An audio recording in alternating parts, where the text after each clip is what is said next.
برسیم واسهشون اسم گذاشتیم. اسم این سیاهه ایشون. بله اسم این میره.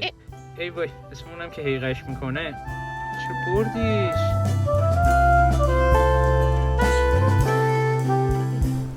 میشه من مامان ببندم؟ ببند. من یواش یواشم کلافه میشم. آره تو رو خدا.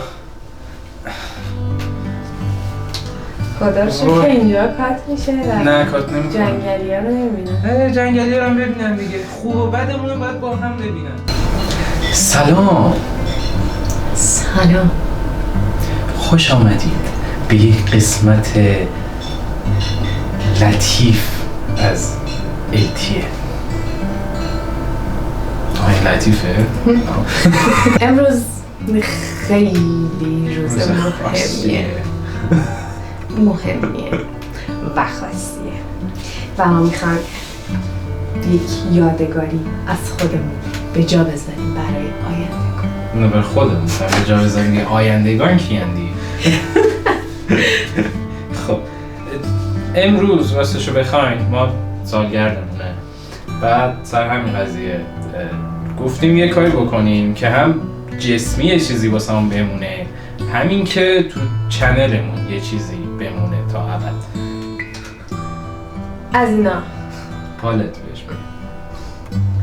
از اینا گواش بهش میگم. از اینا قلمو چیزا میخوایم. بوم هم میخوایم. بوم. شاید یکی دوستش بشه رو کاغذ بزن. به تو چه؟ خب بگو نه میگم گفتم حالا بوم هم میخوایم. خب شاید هم یکی اصلا قلمو نخواد بخواد پاشو مستقیم بزنه تو. خیلی خوب. خب دیگه ما نمیتونیم؟ سطل رنگ تو میتونی بیاری. میشه خودت بزنی؟ چندشت میشه؟ نمیدونم.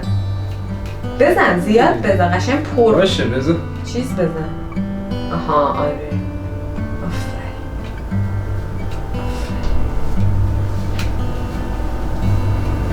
خوبه زارب.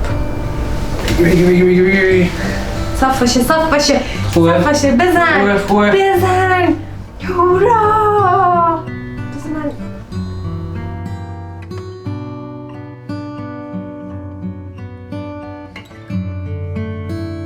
چه باحال شد خداییش خیلی باحال شد.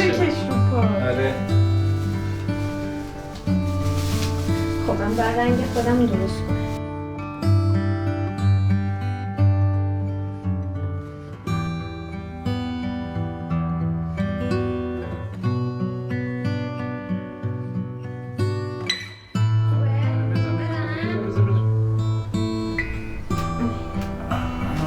کتلت شد. گفتم ولی روشن تیر است گوش نمیدونم. خب بذار یه ذره سفید. نه دیگه نه. ما یه خب امروزایی که ما دوست شدیم یه خاطر باحالی داشتیم. بعد به این کار ربط داشت. آره اصلا باید بیاش بالا. بذارش این رو. بذارش این رو. بعد به این کاری که الان میخواد بکنه ربط داشت. اون یکی دست تو باید بگیره. آره دیگه. بعد واسه همین مثلا گفتیم پا بزنیم. پا بچه خوبه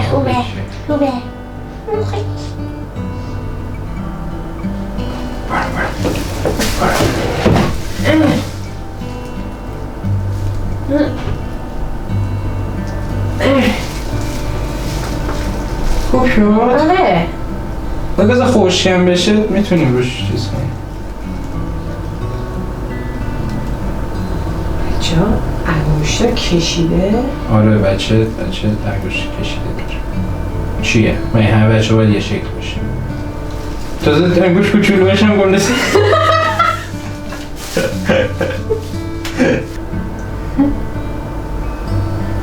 نه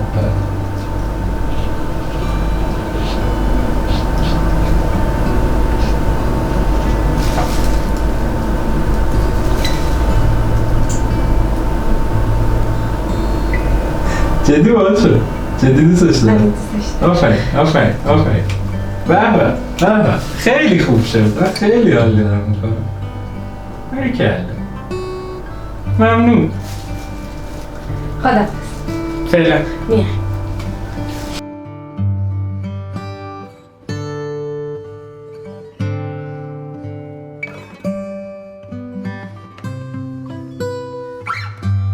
تناز واسه بچه ها تعریف میکنی؟ چی شد که دوست شدیم؟ من چند سال پیش یه کافه کار میکردم که امیرم مشتری اونجا بود. بعد چند سال اونجا رو گرفتم. اون موقع دیگه امیرم نمیومد اونجا. وقتی که بعد چند روز استوری گذاشتم که آره من برگشتم و قوی و پررو فلان. آره چیز بود. اون موقع من خیلی بی کافه بودم. چون همه پاتوقایی که داشتم آدمای جدید اومده بودن. بعد من هیچ کدوم نمیشناختم، اصلاً بهم خوش نمیگذشت. ولی دیدم تناز برگشته قشنگ اینطوری بودم که هورا بالاخره کافه دار شدم دوباره. امیرم عادت داشت که ساعت‌ها بیا تنهایی کافه بشینه و یه قهوه هم سفارش بده و واسه خودش چیل کنه. بعدش کلی با هم رفیق شده بودیم و کلی با هم گپ میزدیم ساعت‌ها. یه 2 ماه هم من نیرو نداشتم اومد کمکم. چقدر خوش گذشت. خیلی کیف داد. خلاصه که اون تایم در تکاپو بود که موقع منو بزنه و بعد چندین ماه موفق شد که ازم خواستگاری کنه. ما هم سال بعد شهریور سال بعدش یه کافه زدیم که اون یه داستان دیگه است برای یه تایم دیگه. الانم که یه خانواده ایم در کنار هم.